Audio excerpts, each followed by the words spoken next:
Hey, we're live, brother. How you doing, man? Pretty good, man. I had to drink some coffee, get a Dr. Pepper in me, eat some snacks. Between doing, some of the content that we did today and push that out, props to Jeremy and Colleen, man. Our publishing group behind the scenes, man. She does a lot of work, man. A lot of work. So definitely want to give her a shout out tonight. Appreciate it, Miss Colleen Lockerbie. But hell, it's been a hell of a day today, man. Really surprise commit. Knew it was birthday. Knew it was his birthday. Knew there was some smoke. Felt like there was some fire. Definitely thought he was a silent commit at some particular point. And then it just happened at 1:37 today p.m. And that's after you were already preparing for one commitment at 5:00. And then it sounds like there's the third one that could be committing this evening, if not this weekend. And then just the ball rolling. And now I think you're sitting at number 6 or 7 in the 247 composites with 5 guys committed and have an opportunity to climb higher. If we think who we think it is that's going to commit, jump a little higher. But your thoughts, man, on today?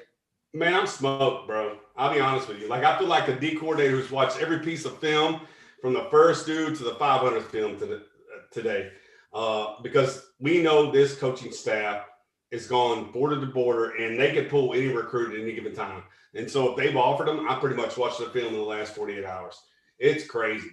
And we have a feeling, with the guys out there, our sources out there that tell us, hey, this guy may do it, this guy may do it, of which maybe videos we may need to line up in order.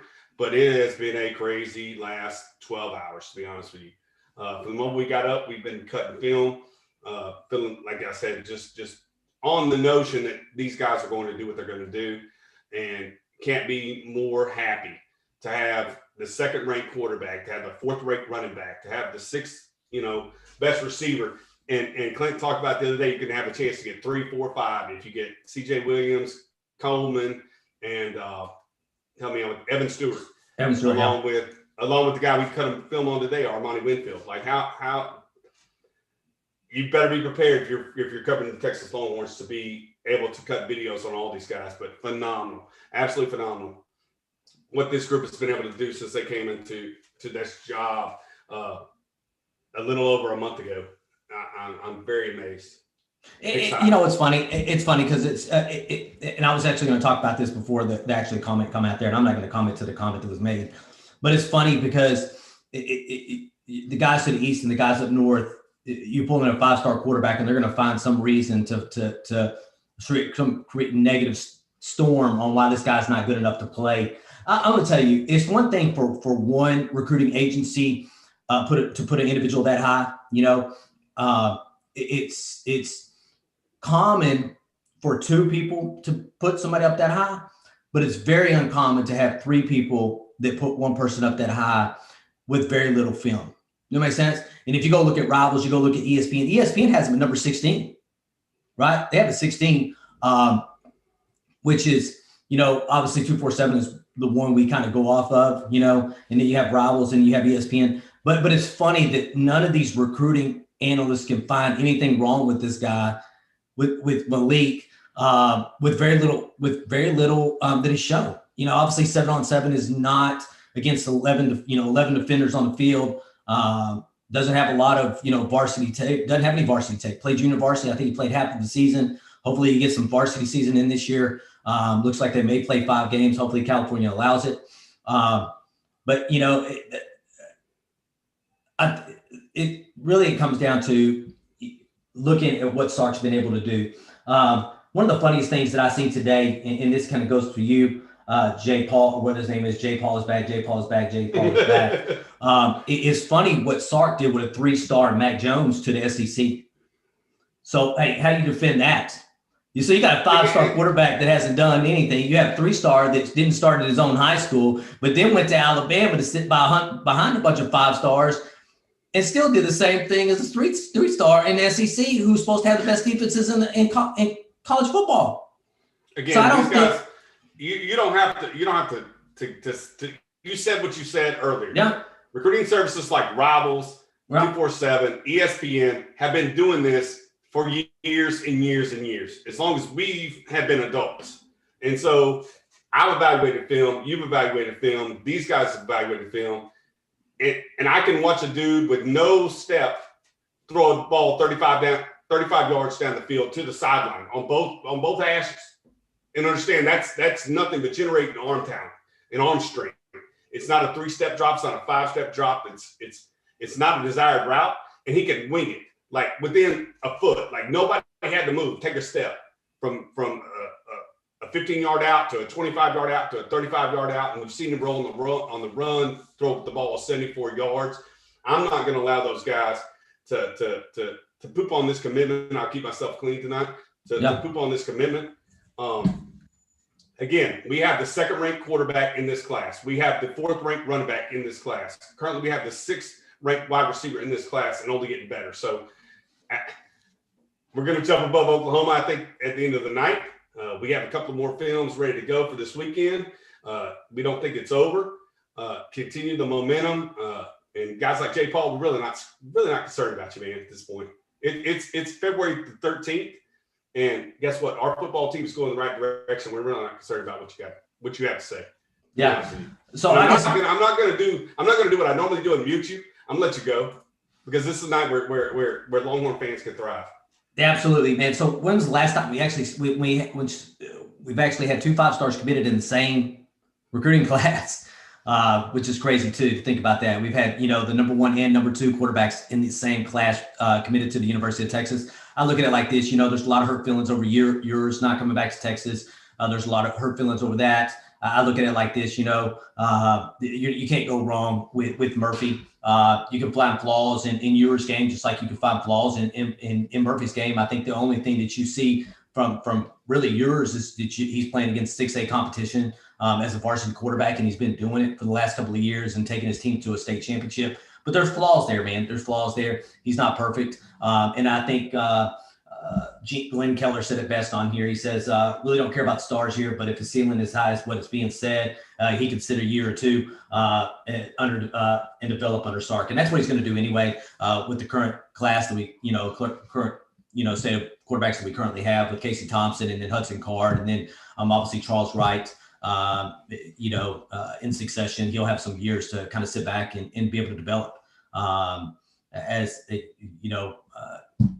sit and develop and watch and fix those things that he needs to fix as the quarterback. So again, I don't have any angst about losing Quinn Ewers to Ohio State. I have angst about losing to TCU, Iowa State, and Oklahoma. That's where the proof is in the pudding to me. Like you bring these guys in, and that's why Sark said we're going to have to be the most developmental coaching staff in the country. Yeah, you're getting a 5-star Maalik Murphy, but guess what? He hasn't played any varsity games at this point. So guess what? When he walks onto the campus next year, he's probably going to play 10 or 12 varsity games at that point. And so guess what? Your job is to get him ready. Whether he follows behind the guys like Hudson Card and Casey Thompson, which somebody asked us what the succession of quarterback was going to be, and I felt kind of crappy on, like I discounted Charles Wright, but I really believe in my heart of hearts that it's going to be Casey Thompson, Hudson Card, and Maalik Murphy. But that's their job. Like I don't get heartburn by losing Quinn Ewers. I don't get heartburn by losing any other recruit. I get heartburn by losing to Oklahoma, Iowa State, and TCU in a season where we should have won those 3 football games. It probably could have been the CFP. That's where my heartburn comes from. Yeah, I can tell you, man. It's this feels really good, man. It's set up to be one of the top classes we've had. It's probably since 2018. I think that was the top class. Number 3 class, I think we hit over, if you're looking at the composite score on 247, I think we had just over 300 points on that, which is hard to come by. Very, very hard to come by. And there's only a few schools that's been able to do that. And we definitely have a shot at doing that. Like I said earlier, I think that Travell Johnson, man, on the actual the video we made of him, he's definitely going to be flying up some recruiting rankings. Definitely, I think he's a 4-star according to ESPN. I think on 247, I think he's a 3-star, and he'll be flying up those charts as well. So, yeah, I told you he was one of my favorites that I've seen on film all year. Again, he makes plays in special teams, big plays on defense. When he gets the football on defense, he finds a way to get it back the other way, block punts, block field goals. You guys go back and watch that commitment corner that we talked about. But phenomenal. And there's another kid that I think is probably going to commit this week, maybe next week, who I kind of like it, Billy Bowman. You guys could probably figure it out from there. Yeah. Yeah. This was kind of impromptu, man. Impromptu kind of recruiting. Let's talk, Maalik Murphy. But at the same time, there's going to be obviously a Murphy effect going on. So you can see probably guys like CJ Williams, hopefully Evan Stewart, will rethink his commitment at this particular point. Because what's going to happen, as you see, they're going to offer these guys, man, and you're going to be either the first on the train or you're going to be off the train. Moving, and the train's going to be moving really, really fast. So I think as time goes by, I think you'll see the defense start lining itself up. There's a whole bunch of names out there between Kelvin Banks and Bryce Anderson and CJ Williams and Kevin Coleman, who's going to be the next commit, which is a good place to be. I think at this particular point, I think we need to surround obviously Maalik Murphy with some depth on that offensive line moving forward. These skill guys, man, are lining up to play. And I think it'll be like that until the end of this recruiting cycle. But really, it's just getting depth on that offensive line moving forward. Is what's really going to be big. Strat Dog's in here. He is. My son Stratton's in here tonight. Let me see here. So he's in here. He's talking to Johnny Munoz tonight. No, it's the Cam Dewberry's, the Devin Campbell's, the guys that we talked about, and it's going to solidify this class. Like you said, I don't think on the defensive side of the ball, I don't think Coach PK is going to have a problem along with Jeff Choate and to get these guys in and forgive me, Terry Joseph, to get these guys on the defensive side of the football. I think it's definitely going to be that OL and Kyle Flood, what he could do to solidify this class. And again, there's a ton of offensive linemen. We've chronicled it. Between Cam Dewberry, Devin Campbell, and the two tackles from the state of Virginia that we have a possibility to get. Yeah, that would definitely solidify this class. But guess what, dude? There's 90 viewers right now and only 28 likes. Like, get those likes up, man. Like, we've been working our butt off all day today. Cut 3 videos. Again, you can go back and watch them at the live. Armani Winfield, Jaden Blue, and Travell Johnson, Commitment Corner podcast. Again, we have another couple in the hole because we feel like there may be a couple more commits this weekend. So please hit that like button to support our channel. Make the family larger. If this is your first time, please hit that subscribe button. If you know somebody who likes Texas football, please let them know that we're out here because we're working really hard to provide Texas content each and every week. What you got, brother? Not much, man. I'm just trying. I'm going down the Twitter hole. Oh, I thought he was working. Twitter hole. It's been a very busy weekend for Clint. Yeah. I was able to let off the gas at work. Like I said, I started a new job on the first of the month. It's kind of allowed me to really dive back into the film. My specialty in this twosome, I guess you should say, is film study and delivering that kind of stuff. And so, but Clint's been working his butt off both for the man and for the podcast this weekend. I really appreciate him giving his time for us because I know how hard it is when you're in the field and doing contact tracing and other things pull you away. It means a lot for him to come on the channel. So. Yeah, biggest thing is obviously, the momentum's going to stay the way it is at this particular point. There's no reason for it to change. Push all the way through the spring until the fall next year. I know this came out with the schedule just recently. Obviously, you get an opportunity to play Arkansas in Arkansas, who I think is going to be really, really good. They're on an upward trajectory at this particular point. They've been playing really, really well.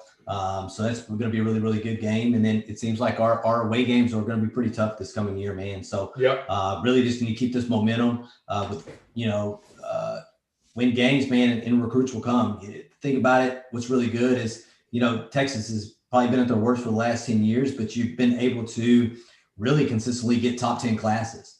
I think these current recruits in the 2022 class they understand what obviously Coach Sarkisian and his staff can do in developing players and what players they've sent to the NFL and who they play. Obviously being championship coordinators and championship coaches on championship teams is important to those guys, man. And I think that's what's going to help really sell the program. So really the sky's the limit for this 2022 class. It wouldn't surprise me if we didn't have another top 3, top 5 recruiting class for the 2022. Yeah, definitely on the way. I think we're probably going to find ourselves, like you said, at the end of the weekend, probably being in that top 5, and just got to sustain it. Again, it's going to be in the interior line on both sides of the football. I think, like you said, you got your quarterback, got your running back, a couple more receivers. Again, I really think the receiver depth chart currently, somebody said that today on Twitter, like somebody needs to transfer and somebody needs to move to the defensive side of the ball because there's so many receivers that to choose from at this point, with 15 on scholarship and the guys coming in from the 21 class, and now the guys coming in from the 22 class. Like, yeah, there's going to be position switches from receiver to running back, from receiver to cornerback, maybe safety. And I guess that's why it's important to have guys who have position versatility. You know, somebody's on here talking about Bryce Anderson, the safety out of Beaumont Westbrook, and the fact that he has more film as a quarterback and a cornerback than he does as a safety. But they have positioned him in the recruiting services as a safety. And that's what I told Clint. I was watching a lot of his film, and he's a dynamic athlete. So I kind of spoiled my own pudding when I said, hey, if we get him, there's a guy out there that reminds me a lot of Billy Bowman. And that would be Bryce Anderson. Dynamic with the football in his hands, probably going to get a package on the offensive side of the football, can play slot corner, can play safety, a Swiss Army knife, all over the football field. I'm really, really impressed with Bryce Anderson, the kid out of Beaumont Westbrook. And so I hope that it happens this weekend. I hope it happens at some point that he comes to the 40 acres. And thank you, Lando Show, for the $2.99 super chat. Thank you, Frank Nitty, for the $5 super chat. Oh, I didn't see those pop up there. I'm actually looking at I'm actually going through. You're working hard over there. Yeah, and I appreciate it, man, because I'm actually going. I didn't see it on here. I'm looking at 247s, and I went back to the state rankings here, and I kind of want to go down the state rankings here. I know Malik's not part of that. Malik Murphy's not part of that, but if you count between really 1 and 15, currently where we stand out, because obviously we just landed the number 14 player in the state, Armani Winfield. Have a really, really good shot at Bryce Anderson at this particular point, who's number 12. Currently have the 11th ranked recruit in the state in Jaden Blue. And then you have an opportunity currently, I think, when it's all said and done, I know the crystal balls are in Brennan Thompson's favor, but I think Brennan Thompson's a guy we can land as well. Evan Stewart, obviously ranked number 8, was ready to pull the plug and commit to Texas at one particular point. So I think we're very, very high up on him, or he's high on us. And then you're talking about Kelvin Banks, where I think the pendulum started to swing in Texas' favor, who's number 6. And then Devin Campbell, who's number 3, and then Denver Harris is number 2. So you really have an opportunity to probably sign really nine out of the top 15 guys in the state of Texas. And you're talking about there's 17 top 100 commits in the composite 247 from the state of Texas. I think behind them is Florida at 12, which is crazy to think about. This is probably the most talented. I've been following recruiting for probably a long, long time. This is probably the most talented group of recruits that I've seen in the state of Texas since I've been following recruiting. And that's been for a long, long, long time, man. You just mentioned two outstanding athletes in the top 10 in Denver Harris and Devin Campbell. Yep. Devin Campbell's the nastiest dude I've ever seen in the trenches. Like you said, in our 20 years of covering recruiting, he is nasty. The comp is to Zach Martin. So I'm going to save that for our Commitment Corner podcast when we get Devin Campbell, the offensive guard. He plays tackle at Bowie, but he's probably going to be interior line for the University of Texas. Just nasty. And you see it when he plays the guys like a Maurice Blackwell or Travell Johnson. You know, you see how big he is going against other players. But yeah, an absolute stud. And you talk about Denver Harris, a guy who's just an absolute juggernaut coming out of Lincoln Park North Shore, gets his hands on somebody and they're not going anywhere in bump and run coverage. You know, like the Jalen Ramsey and guys like that. Yeah, I didn't realize you've never seen the likes of it. With this whole Arlington Martin situation to Texas, you know, this pipeline to Texas, you know, you probably put yourself in a situation where you can probably get an Ernest Cooper IV, man, out of there. You know, strong side defensive end who's ranked number 168 in the nation, but also ranked number 27 in the state. So if you go down and you look at it, we've kind of done this before when we were talking about Quinn Ewers committed. We kind of went through the state by state rankings.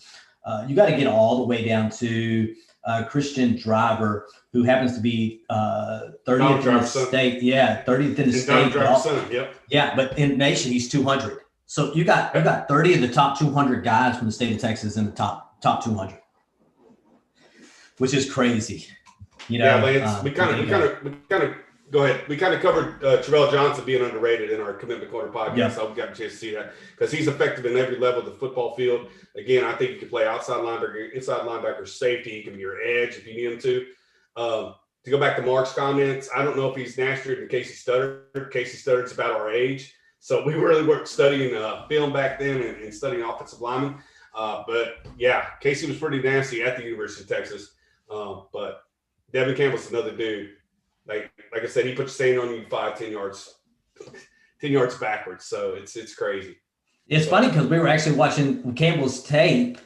And if y'all want to go watch that, you'll see two guys that are currently either had already been committed, currently on the 40 acres, and one that's going to the 40 acres because obviously Arlington plays Arlington Martin, and you'll see that he took number 21, and number 18. He did them pretty dirty, man. So yeah, definitely go watch his huddle film. He's definitely nasty. And I can tell you what, he ain't trying to get to the first level. He's not just trying to get to the first level. He's trying to get to the second level. Damn near, he's trying to go to the third level. I seen him sprint down the sideline, probably 60 or 70 yards with the running back looking for another block.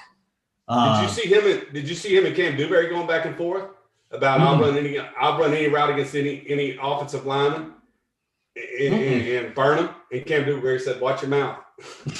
Essentially. So him and Cam Dewberry going back and forth. Devin Campbell and Cam Dewberry, and I'd love to have both of them on our squad. Hell yeah, and a Kelvin Banks. Let's fill it up, man. Let's fill it up. If you get a Zach Rice or one of those guys out of Virginia, then you're solidified. I mean, you had 4 stud offensive linemen, all within the what would be the top 20, I think, in the composite 24/7. So yeah, just keep this momentum going. Yeah, Lance said T. Johnson's way underrated. Like you said, we had talked about that in that commitment corner we did. Mark Lever talking about T. Johnson will be a 4-star at the end of the day. I agree with that. I think ESPN already has him as a 4-star. I think 247. I'm not sure where Rivals has him at, but I know 247 has him as a 3-star. Yeah, Sam G. Campbell's his O-line. He's a guard, but I think he moves like a tackle, but he plays big. No, he plays tackle. Yeah, he plays tackle. It's 52 on Arlington Bowie's football team, but like at the next level, he may still translate to a tackle. But currently, they have an interior line because of his size, 6'4", probably 315 pounds. But like Clint said, moves like a running back. I would swear he'd probably run a 5'2", 5'3", 40 easy. Just watch him run down the field with guys that are skill position players. Yeah, so, Mark Lever, it's good to see us back in Dallas, something we haven't had in a while.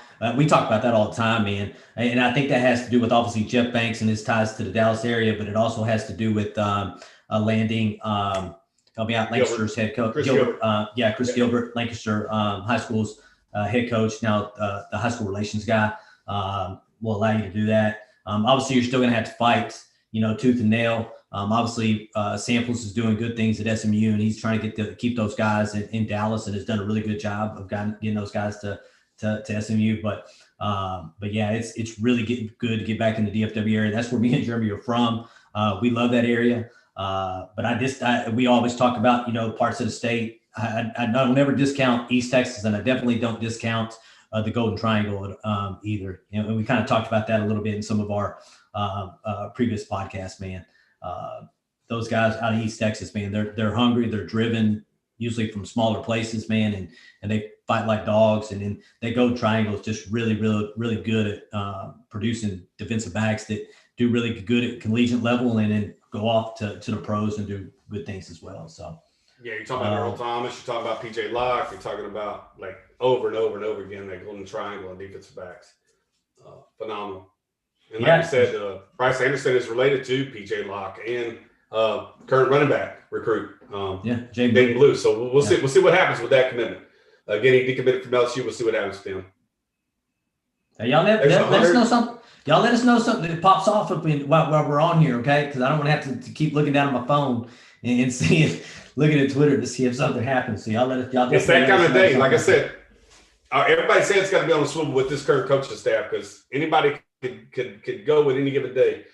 So as guys who deliver content for the University of Texas football team, we have to have our head on the swivel. Like I said, kind of equated this day as being like an assistant coach who was doing film study from 1 to 20 for guys. Every guy that Texas has offered, me and Clint kind of looked at their tape over the last couple of days, knowing that this weekend was probably going to happen.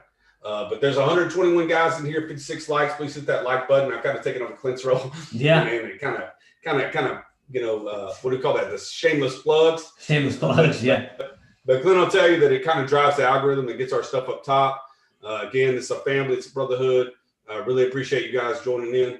And again, it allows people to see our channel and to make the family bigger and stronger because Texas needs it. Texas needs a fan base who's solidified, going in the same direction. And I think this coaching staff allows us to do that. This current projection that this team is on allows us to do that. So keep the momentum going. Tell somebody that we're out here, and let's like I said, keep going in the same direction. Yeah, it's crazy with all this cold weather. My dogs are acting crazy. I got one dog that's never around me. She's below me here. Every time I turn around, she's shivering. So she wants to hang out with me. And then the other dog's running around, wife's vacuuming and cleaning and stuff. And she's running to the kennel and hiding in the kennel. It's been a crazy day today for me. Actually been a crazy week at work. And, but Jeremy's been holding it down, man, with the film study and getting all of our notes and stuff together. And man, I really do appreciate him a whole lot, man. He was ready to go this morning, man. He had notes galore, man, starting last night. I'm in HEB reading notes, getting ready to do films, obviously doing, videos today. So I really do appreciate it, man.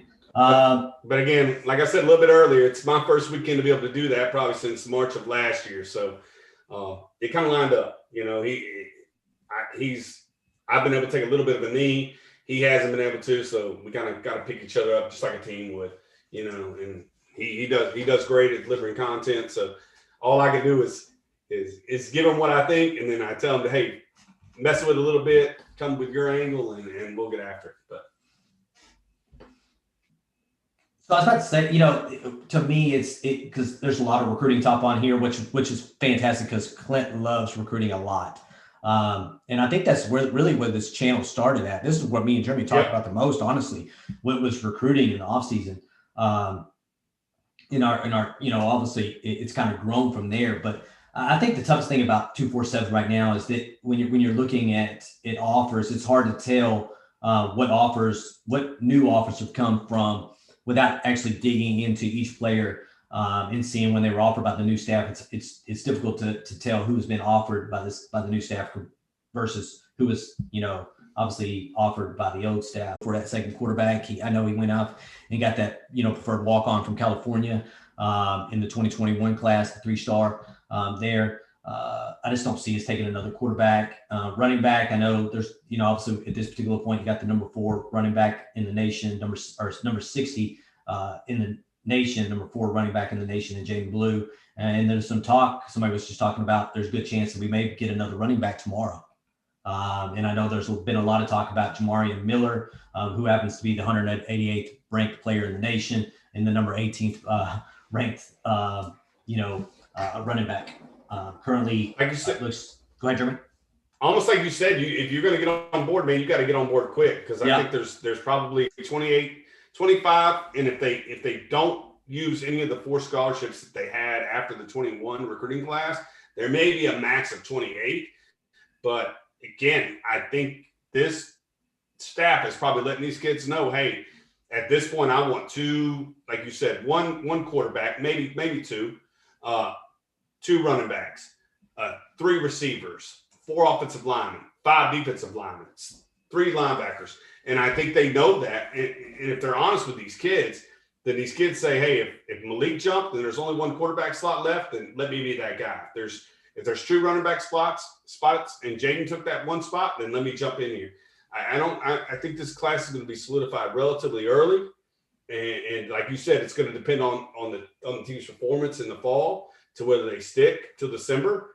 But I think this, like you said, it has a chance to be one of the best recruiting classes since 2018. Yeah, I don't get this whole yours. You just signed a 5-star quarterback, right? Yours is obviously a generational talent.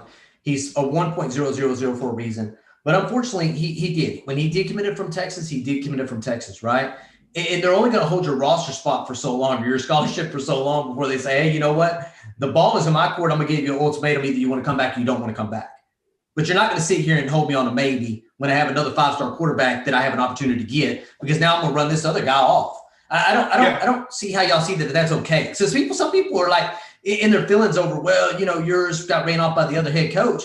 You'll never be held hostage by a player. You should never, absolutely hell not. Nope. Be held hostage by a player, especially if the number 2 guy at his position is willing to come.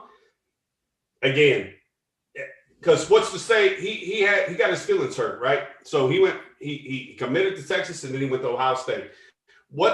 If he holds you hostage, you hang on until December, waiting for him to pull the trigger, and you lose out on Malik Murphy. You lose out on the Cade Klubnik. You lose out on the Connor Beekman, who's now at Texas A&M, because you're waiting on him to say yes. I'm sorry, that's not the way this program works. That's not the way this business is supposed to work. Again, I'm going to take Maalik Murphy. I'm going to move on and enjoy the players that he allows me to bring into my university and my team and get after it. Because at no point should a recruit hold a. Again, if you want to play for Steve Sarkisian, you knew you wanted to play for Steve Sarkisian the moment he took the job.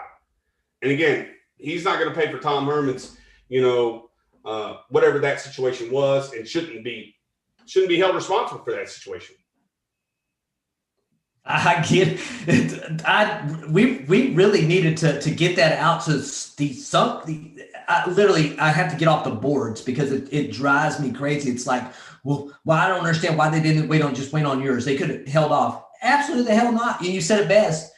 No player should hold a program hostage. I don't get that. Like, okay, I'm going to let you sit on a maybe for the next 4 or 5 months while I have every other quarterback that we have an opportunity to run the hell off and join some other team. We're giving you a full ride scholarship to the University of Texas. And you're going to get the opportunity to play for what has been the proven offensive coordinator over the last 4 or 5 years. And probably back to the last 15 years if you could include his time at USC. You have that ability. You chose not to. Maalik Murphy chose to. I'm putting all my eggs in the Maalik Murphy's basket. I trust Steve Sarkisian. I trust his coaching staff. Yeah, people are stuck on yours like the guy stuck on his ex-wife. It depends on who your ex-wife is.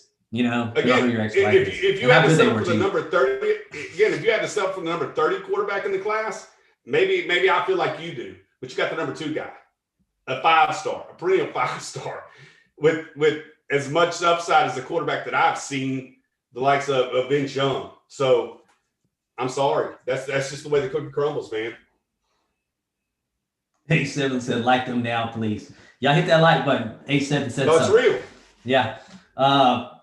It couldn't be said. I'll be honest with you, couldn't have been said any better. And it's been like that for the last week, man. And I think, honestly, I hate to say it, but I think he's been a silent before Mike Roach on 247 went on vacation.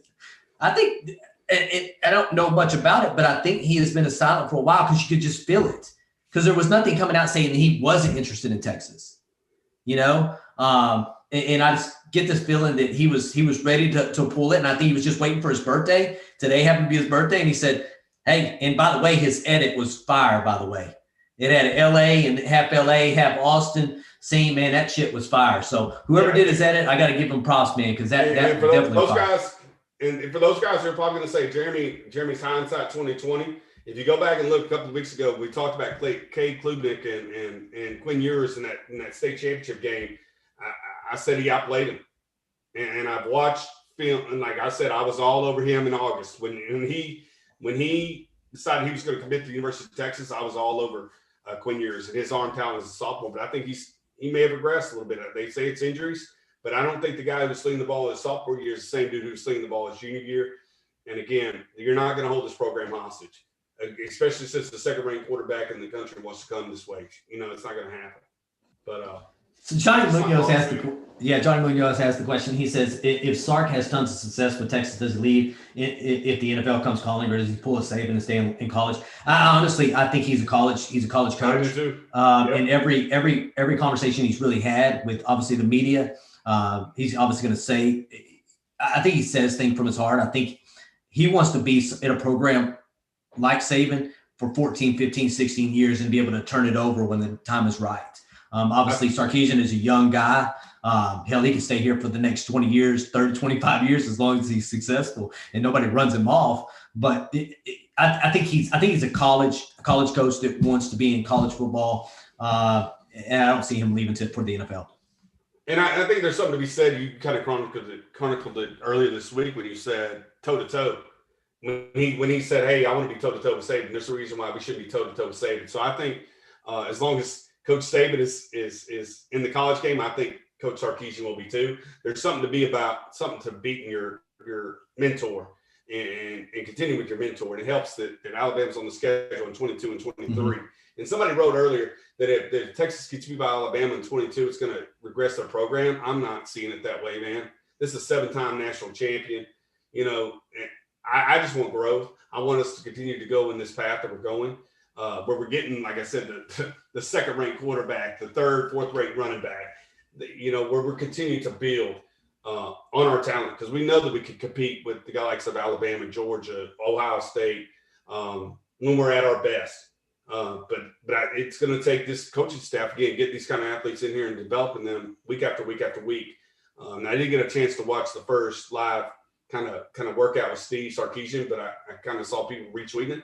But I think the motivation is there with, like we said, with recruits. It's there with the current roster. It's there with past players. It's there with the coaching staff. It's there with the fan base. And when this, I just hope that we're able to continue to grow and build this momentum. And you know, it's positive. Let's keep it positive. That's crazy. That's crazy that people would think you, as a program, as successful as Alabama's been, right? It's almost a success. You know, it's more successful than the Texas program of the 2000s, right? And the thing about it, or the USC, I mean, like USC over that run that they had, there's no way in hell you can look at yourself as a program and say, if we go to Alabama and we lose to Alabama, that we've regressed as a program. Because you got to imagine every other program that's lost to Alabama over the last 10 years. It's everybody. It's everybody minus Clemson. Yeah, I don't know. I don't know what I'm going to go look what the record is over the last 10 years. They have lost very many games. Austin came back and said it would be demoralizing if we lose. That was the comment I was talking about. Austin, thank you for chiming back in. Demoralizing. I don't see it that way, man. I see if you go in there and play Alabama, like I said, with their 7 national championships and their roster, and you play them a tight game, you could have beat LSU. Probably the best football team this side of Texas in 2005 and USC in 2004 and 3 within a touchdown a couple of years ago under a bad head coach. I kind of see it the same way, man. If you could hang with Alabama or somehow beat Alabama, I think it sends your program on a trajectory that can't be stopped. And I don't even want to think about that. I think about it one game at a time, growing momentum day to day, and keep doing what we're doing, man. Hold on real quick. I think I got a dog. Like D-Train said, we just have to worry about us. Like, we're not worried about Alabama. I'm not even worried about Louisiana for the first game of next year. Get up here and behave. Oh, an appearance. An appearance. Be up. Get up. Lay down, and behave. Yeah, there you go. All right. Okay. She's out of view. She's scared. I don't know if it's cold or what she's got going on here, but 3rd and 17. Let's not talk about either. Todd Orlando, USC. They can have him. Yeah. Same thing.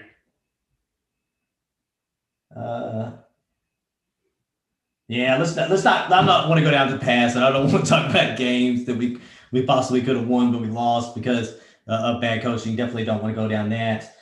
Definitely want to keep the momentum on this channel. We've had enough negative shows, for everybody this last year. Definitely don't want to do that, man. I want to continue to be positive. Think about this this upcoming 2021 season. Think about, obviously I think that today, the first video, like you said, the first video came out today of the Texas program with Sark and the coaches on the field with the players today. Definitely seen that, man. We're definitely going in the right way, man. But like somebody said, just take this day by day, recruit by recruit, and then game by game. And in Texas, really does have to work. At this particular point, Texas has to worry about themselves. They can't worry about what any other program's doing around them or who we're going to play in 22 or 23 or 24 down the road. We need to worry about what's going to happen in 2021, just to keep this momentum to positive. So that's when great teams are great. When you take it play by play, possession by possession, quarter by quarter, and game by game, that's when you become great. And that's the focus that we as a fan base need to have as well. Like you said, recruit to recruit, 85-man roster. We get to the season and we're focused on play to play, possession to possession, quarter to quarter, and then game to game. That's how we become great. It's crazy because our dogs always steal our thunder. You know what I'm saying? When they show up here, D-Trey said, "I thought that was my puppy." Laugh out loud. Puppy left the house, come visit me and stuff. I got 3 of them, and I tell you what, they drive us crazy. But that we love them to death. But I got an 8-year-old, 7-year-old, and a soon to be 1-year-old here next week. So they drive us crazy. Wife's always sweeping and mopping the house, running in and got wood floors, and they're always making a mess. So I know they drive her crazy. But we love them. Michael, the first play at Louisiana is the only thing that matters right now. That's it. Not the game, the play. Touchdown, Bijan Robinson. Play, possession. Hey. Touchdown, Bijan Robinson. I'm calling it right now. Hot take right now. I'll take first play of the game. Touchdown, Bijan Robinson. Down the right sideline. Write it down. Write it down. Y'all all write it down. Here it is. Hot take. First play of the game. Bijan Robinson. Touchdown. Right side. All right. Is Bo Davis opening to back up the North Shore pipeline? I think we'll have an opportunity to. It's funny because I don't think that any really in-school teams really have locked down the North Shore team. I think that if you look at the team out east, and you look at it is. I think they're just scattered all over the place somewhere. Yeah, right. They are. Yeah, they're just kind of scattered all over the place. So I don't think anybody's kind of locked those down. I know that bringing in that assistant coach or analyst from Louisiana, Louisiana that's married to the Katy head coach's daughter, will definitely give us some ties to the Katy area. At this particular point, which will definitely help. I'm telling you, we've turned over every rock and tried to cover every angle we possibly can in Houston and Dallas. And like you said, we've always had really good ties to the Golden Triangle. So this coaching staff, like I said, they're methodical. They go coast to coast, station to station, turn over every rock to get whatever advantage they possibly can, which is necessary. And I dig that. A Troy O'Meara touchdown, I dig that, Sam G. Get that kid, get 21 off the sidelines and on the field and making plays.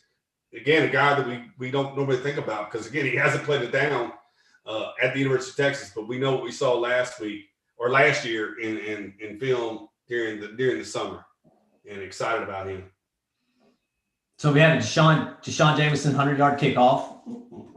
I said, well, we even touched the ball. That was what was going through my head when you said Bijan Robinson first play. I was like, with our kick returners, we may not even touch the ball on offense. We may take one back to the house, but I kind of like your first play, maybe not. First touchdown, Bijan Robinson, I'm definitely good with. And then Josh Moore, we have a Josh Moore touchdown.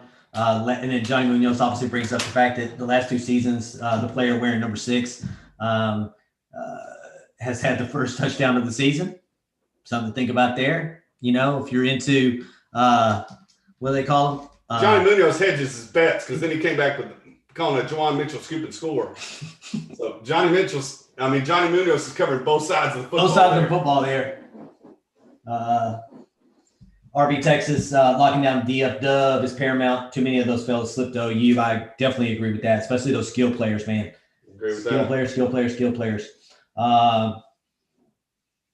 Yeah, Bo Davis does have ties to Houston. And he's definitely covering the Houston area.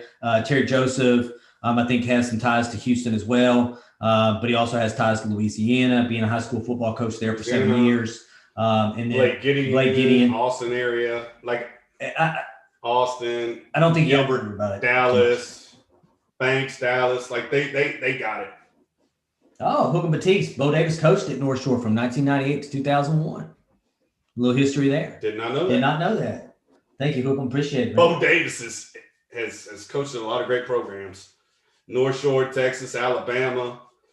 Been all over the map, but phenomenal defensive line coach. Again, you know that if you're taking the place of Oscar Giles, who did so much for the program.